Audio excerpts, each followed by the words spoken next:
Organizing and routing the cables from the psychoanalyst turned out to be a good deal more complex than I had originally expected. There were several reasons for this, in part because there are a fair number of cables, 2 for the brake levers, 1 for the mode switch, 1 for the thumb throttle, 1 for the PAS sensor, and 1 for the speed sensor. The matter was somewhat complicated by the fact that the psychoanalyst kit is intended to fit a diamond frame bike, and some of the cables weren't long enough. Before looking at the process I went through, let me give you an overview of what the end result was. All of the cables come out the back of the psychoanalyst here, and are routed through a wrap provided as part of the kit, and then routed to the various places they go to. The mode switch and throttle cables are here. They were a bit longer than really needed, and so I wrapped the excess cable inside of here, and that helps. The kit comes with some cable wrap, and that turns out to be really helpful in organizing the cables. This bit of cable wrap holds cables going to various parts of the bike and also coming from parts of the bike. The cables are then generally routed down the steering bar and underneath the frame to where they need to go. This shows the speed sensor. It's meant to fit on the front wheel of a conventional diamond frame bike.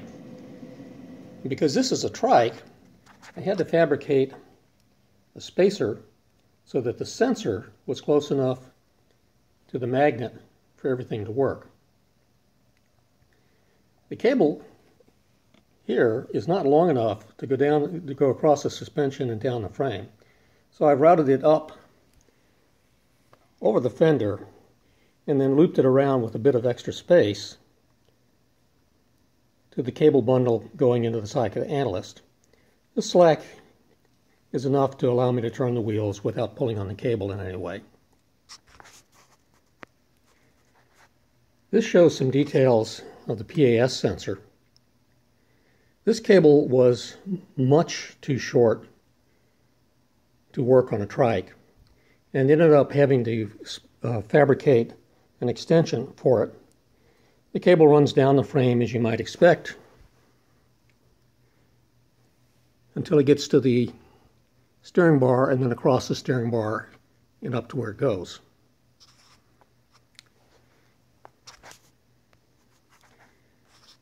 I elected to buy brake cutoffs for both the right and left brakes, and those cables run to the psychoanalyst up the steering arm and then through the cable wrap. Here's the cable to the controller. That part was actually pretty simple. And then the cable from the controller, this is the cable from the battery to the controller. And then this is the cable from the controller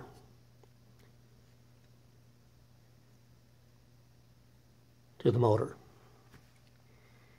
Getting this thing organized turned out to be really quite a trick. So let me show you the process I went through.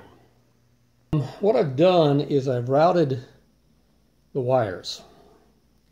This turns out to be something of a trial and error process, but I've finally got an arrangement that I think is pretty good. So now it's a question of finishing to clean up things, and Grin sends along this cable wrap, which is handy stuff for really making things look quite a bit neater and more professional. So I'm installing it now. It's a fairly tedious process. It's just a question of wrapping it and then wrapping it, and then wrapping it, and threading it, and on and on and on. I still need to connect the speed sensor. Oops, made a mistake.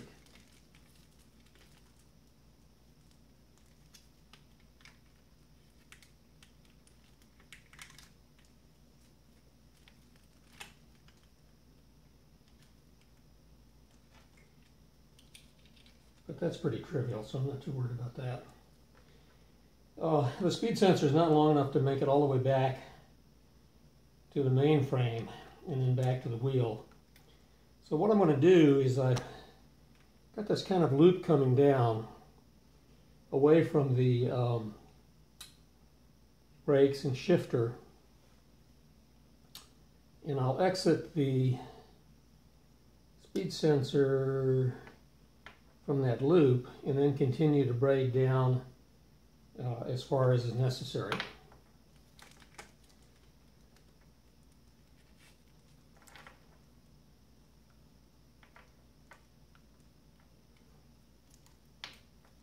Maybe one or two more turns, then I'll take the speed sensor out.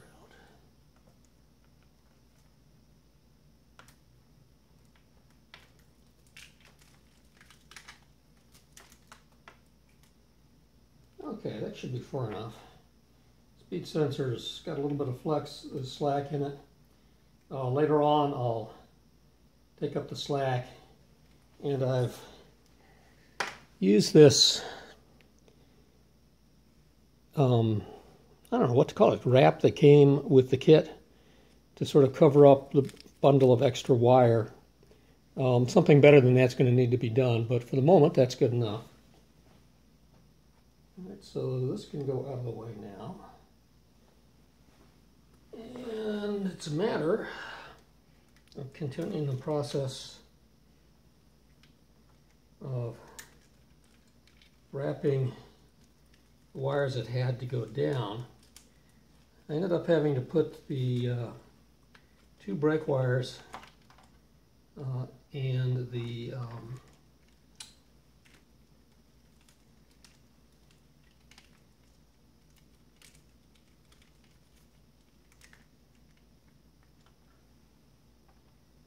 wire to the controller in this bundle.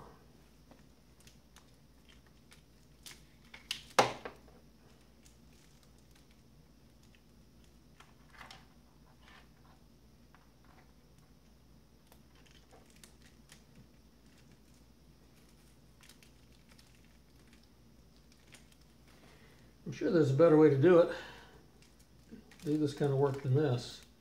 Not at all sure what it is though. So we'll just be patient and do it one little bit at a time.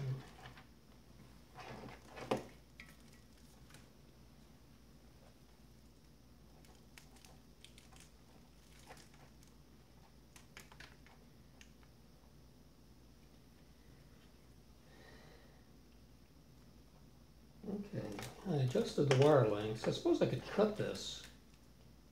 Wouldn't do it any harm, but let's try leaving it in one piece and see what happens.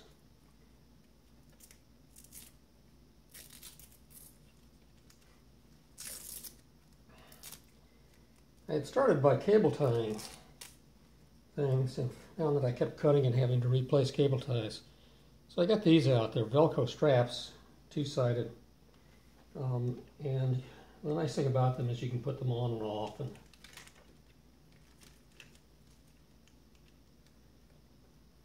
again and again and again, and reposition them until you get the stuff right.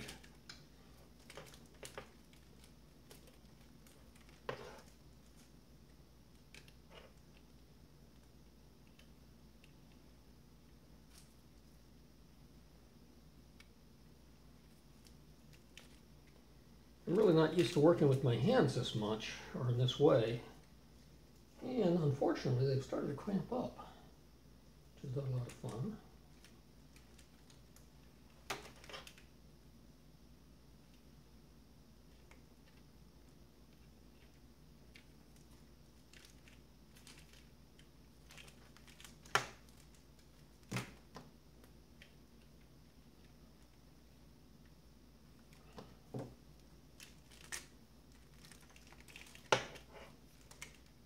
if I flex them from time to time and just sort of continue on bit by bit, sooner or later this will get done.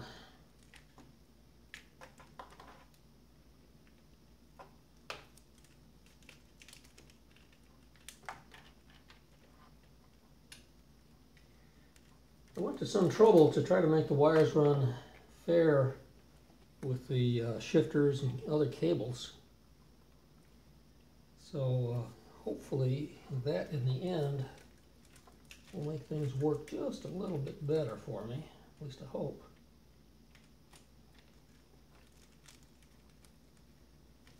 Something of a rat's nest, I will say that for it.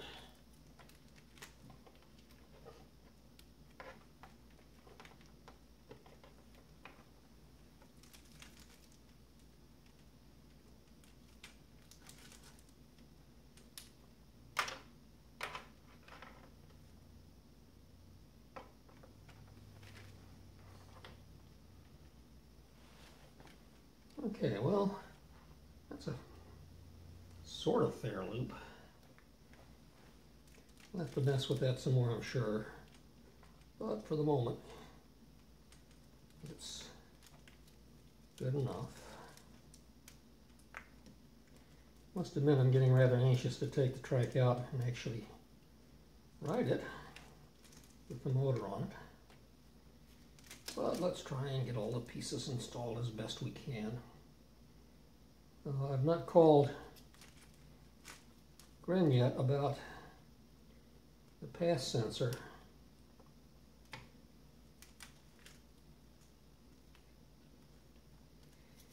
Wire, which is too short. I expect what they'll tell me is that I simply am going to have to splice it. And I found some wire that I think will serve that purpose. At least I hope it will. Okay. That's good and past where things seem to have to be.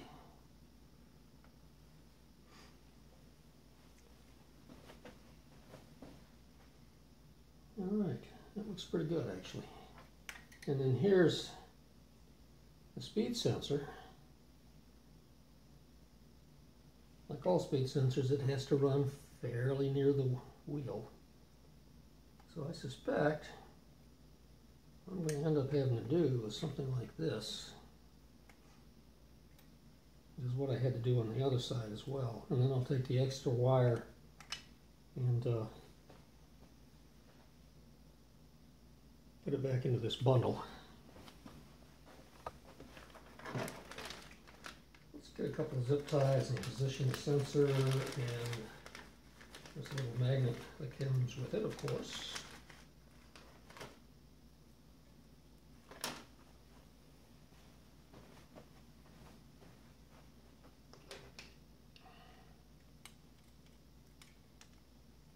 I'm going to put it on, well, it doesn't really matter which one I put it on, I suppose.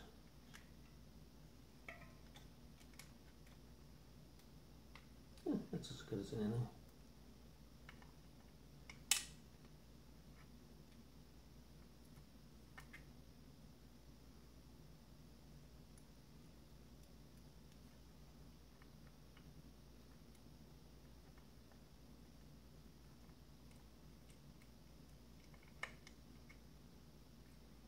Like most of the rest of the pieces, this has got a little sticky pad on it, intended to engage a curved fork in some fashion. Of course, I don't have a curved fork, so we have to make some accommodations.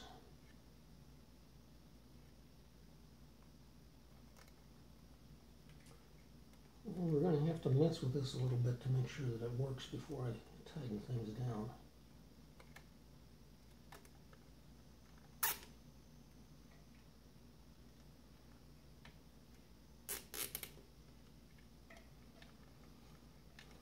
Too much.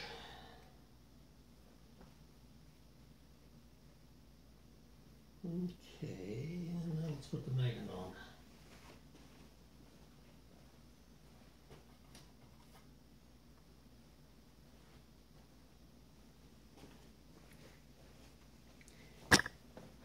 I suspect I could use the same magnet that the other sensor uses. But well, since that magnet in a sense is on the other side,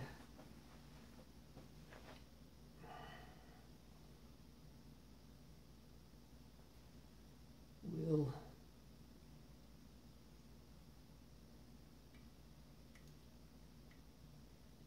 use this one.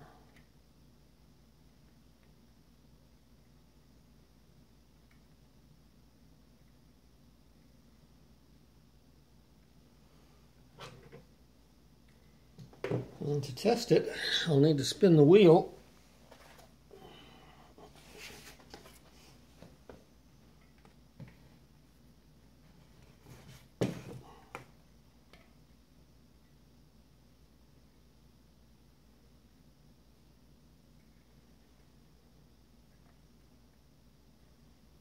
This is probably be a little tricky. I don't know that I can get close enough easily.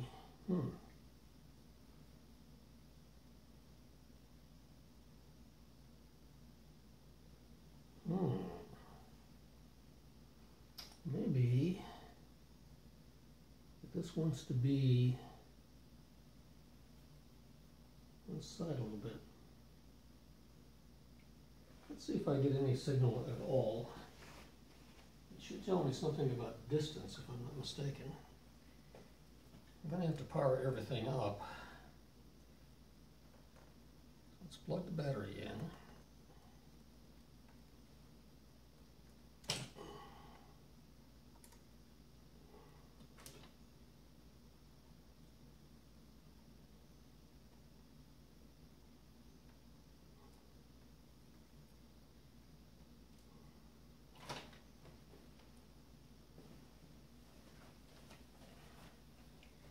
Battery on. It doesn't want to run away.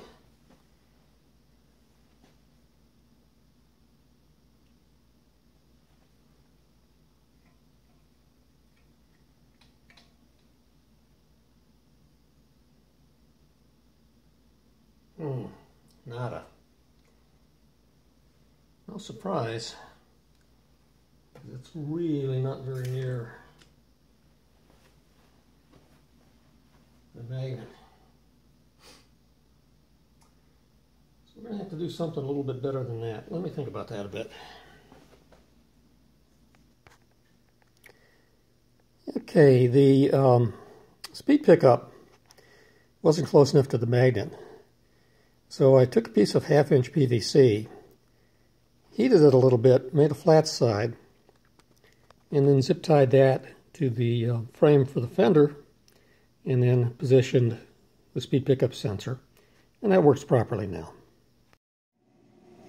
All right, I've mounted the left grip and phone holder in the left mirror, so that's good to go.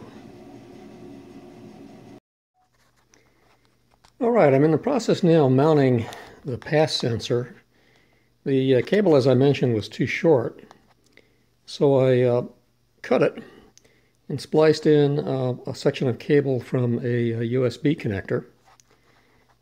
Be warned, if you do that, the USB wires are oftentimes really small, but they're in and covered with heat wrap or heat shrink. I also managed to burn the insulation on the pass cable itself, fortunately not too badly. And just to be sure that nothing bad went wrong, I put a piece of heat shrink on it. So it's a question of wiring it up and seeing if everything works.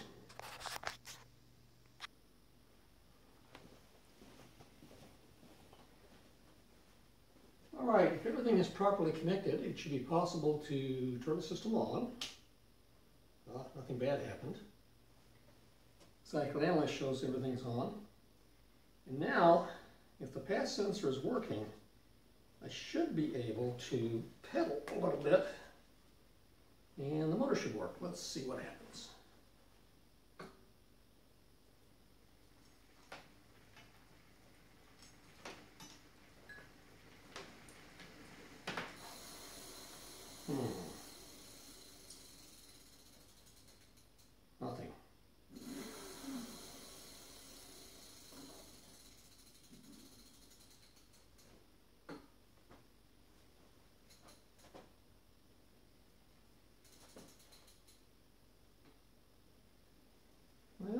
pass sensor light is blinking. That's encouraging. So the sensor is giving a signal.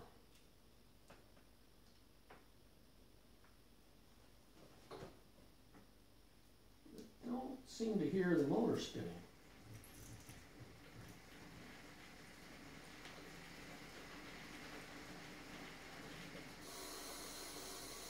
I don't think anything's happening. Not good. Well, there's a couple things it could be. It could be an issue with an open wire. It could be an issue with this connector. No, that seems to be properly seated. I wonder if the splice didn't work properly.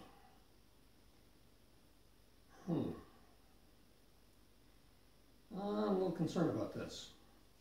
Now, maybe the thing to do is to take it down, take it for a short ride, and see if there's any pedal assist.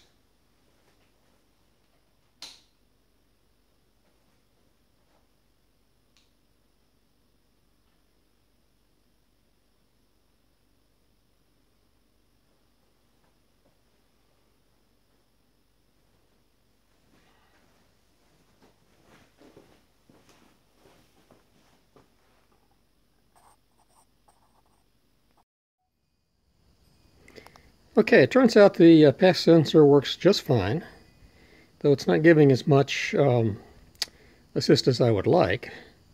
Still, it does work, and that's a step forward. What remains is to put the parking brake on, that's the rear brake, and configure the cycle analyst, and we'll go from there.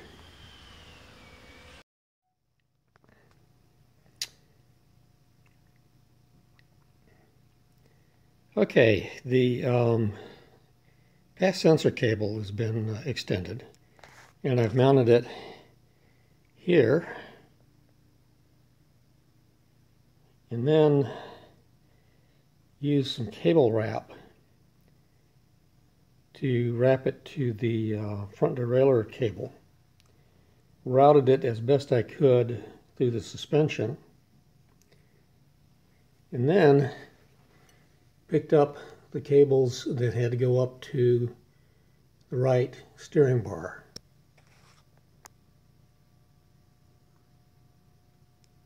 And that seems to have worked out pretty well.